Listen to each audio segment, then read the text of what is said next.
Está com preguiça de ler notícias? Deixa que eu leio para você. Inscreva-se no canal e deixe seu like para receber as notícias mais relevantes do dia. O quanto da nossa personalidade é definida no momento em que nascemos? Legenda da foto: novas pesquisas mostram com mais clareza o papel dos genes na formação de quem somos. Em 2009, Abdelmalek Beyaut foi condenado a 9 anos de prisão em Trieste, na Itália, por esfaquear e matar um homem que havia zombado dele na rua. Na tentativa de reduzir a pena, seu advogado apresentou um argumento jurídico incomum.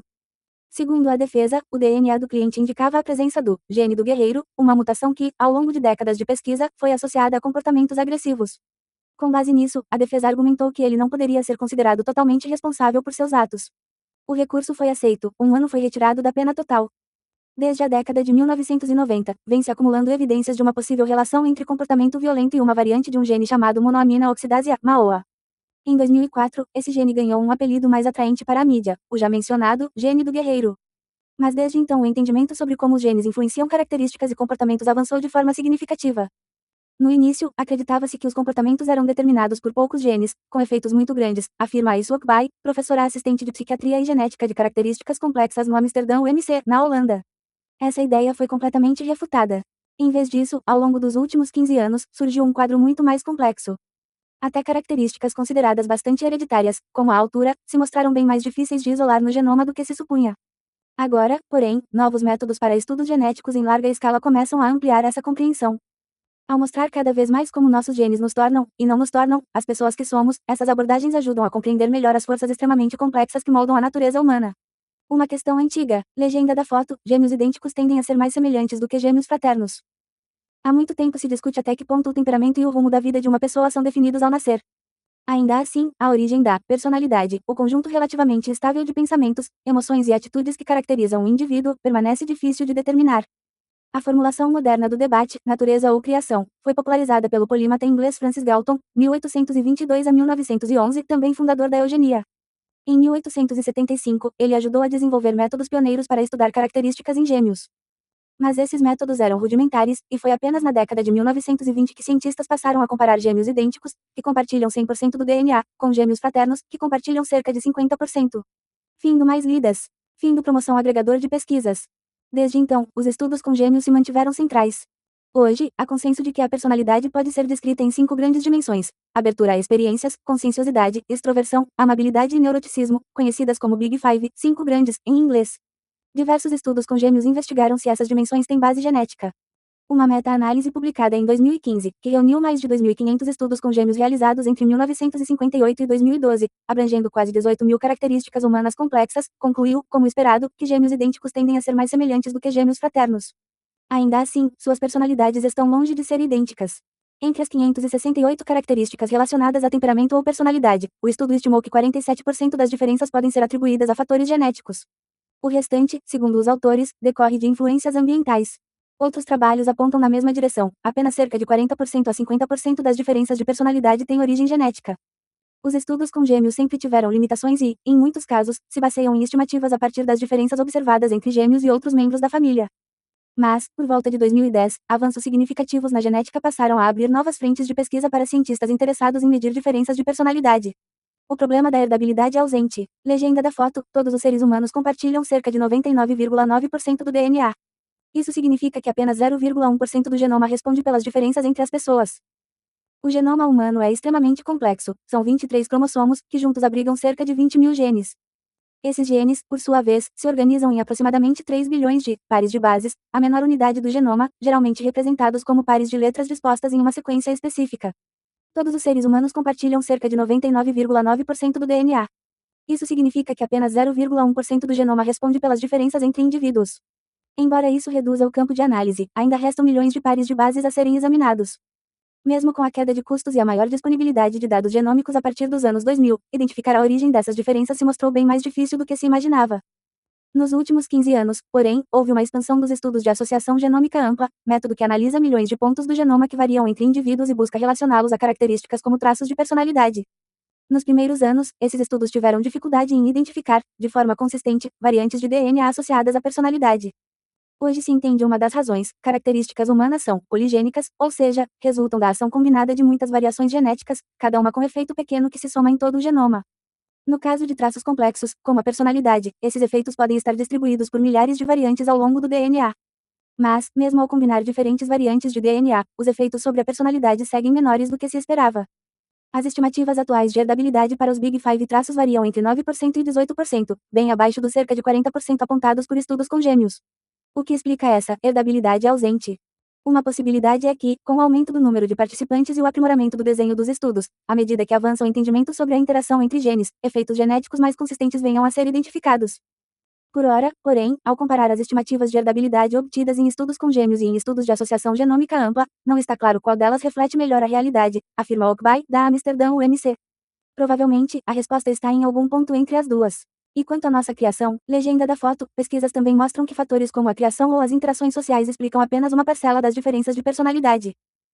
Se é possível que a influência da natureza seja menor do que se imaginava, pode parecer intuitivo atribuir um peso maior à criação, isto é, às condições em que crescemos, às pessoas com quem convivemos e aos eventos que marcam nossa trajetória. Ainda assim, entender como esses fatores moldam a personalidade é igualmente complexo. Embora estudos mostrem que a personalidade pode mudar ao longo do tempo, pode-se supor que ganhar na loteria ou perder uma perna desencadearia uma transformação. No entanto, eventos isolados de grande impacto têm influência mínima sobre quem somos. Pesquisas também mostram, de forma consistente, que fatores como a criação ou as interações sociais explicam apenas uma parcela pequena das diferenças de personalidade. Mesmo eventos como o casamento, que pode reduzir levemente a abertura, ou o nascimento de filhos, que pode diminuir marginalmente a extroversão, quando considerados isoladamente, têm influência restrita sobre o que nos tornamos. A exposição a certos tipos de trauma na infância tem sido associada a maior risco de transtornos mentais e a pior desempenho cognitivo na vida adulta, efeitos que podem se refletir em traços de personalidade, como níveis mais altos de neuroticismo. Já adversidades vividas na idade adulta parecem ter um impacto menos significativo. Essa foi a grande surpresa nessa área de pesquisa, que se um grande evento traumático acontece na vida adulta, ele não deixa uma marca tão profunda, afirma Brent Roberts, professor de psicologia da University of Illinois at Urbana-Champaign, nos Estados Unidos. A ideia de que o sofrimento leva ao crescimento pessoal é recorrente na cultura popular. Mas, segundo Roberts, o trauma não define quem você é. E quanto ao primeiro ambiente que experimentamos, flutuando no líquido amniótico ainda no útero? Um número crescente de estudos sugerem que o estresse materno durante a gestação pode influenciar o temperamento do bebê, hipótese conhecida como programação fetal. Por exemplo, um estudo de 2022 observou que filhos de mães com maiores variações nos níveis de estresse apresentavam, aos 3 meses, mais sinais de medo, tristeza e desconforto. Ainda não há uma explicação definitiva para esse fenômeno, mas uma das hipóteses em análise envolve mecanismos epigenéticos, isto é, alterações na expressão dos genes, e não no DNA em si. De modo geral, os pesquisadores concluem que, além de poligênicas, as diferenças de personalidade também são poliambientais. Assim como múltiplas variações genéticas contribuem, em conjunto, para um traço, diferentes experiências ao longo da vida exercem efeitos pequenos que, somados, produzem um impacto mais amplo. Os impactos genéticos e ambientais também interagem de formas que ainda não são totalmente compreendidas. Por exemplo, em alguns casos, o ambiente pode ativar ou desativar predisposições genéticas. Ter uma predisposição genética não significa que, em todos os ambientes, a pessoa vai se comportar da mesma forma, afirma Jana Instinski, assistente de pesquisa no Departamento de Psicologia da Universidade Bielefeld, na Alemanha. Um caminho. Esses são problemas extremamente complexos, mas, ao menos no campo da genética, pesquisadores afirmam estar avançando com os estudos mais recentes de associação genômica ampla. A chave? Aumentar expressivamente o número de participantes, com pesquisas que já analisam, ao mesmo tempo, dados genéticos de centenas de milhares ou até milhões de pessoas.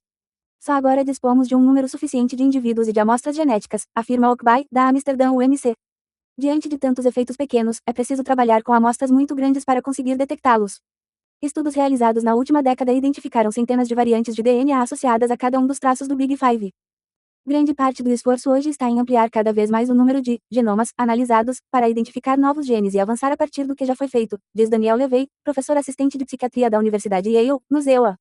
Levey ressalta, porém, a necessidade de incluir mais pessoas com ancestralidade não europeia.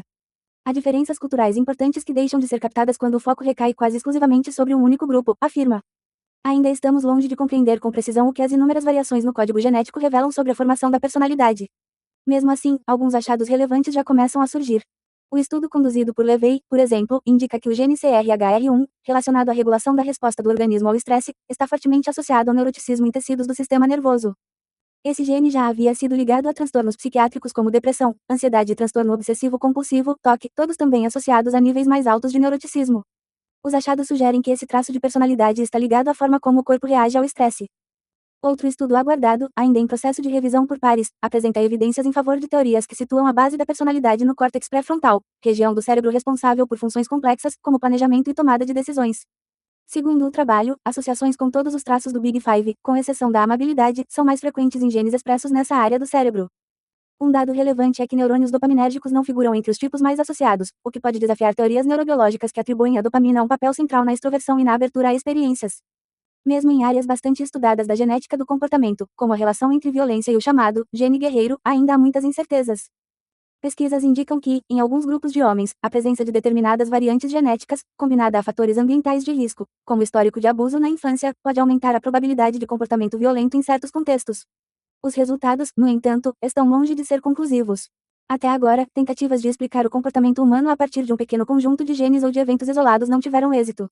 A evidência acumulada aponta para um quadro bem mais complexo. O que se destaca, sobretudo, é a capacidade de mudança do comportamento humano, afirma Jana Instinsky. Ter uma predisposição genética não significa que a pessoa vá se comportar da mesma forma ao longo de toda a vida. Gostou desta notícia? Compartilhe com seus amigos e até a próxima.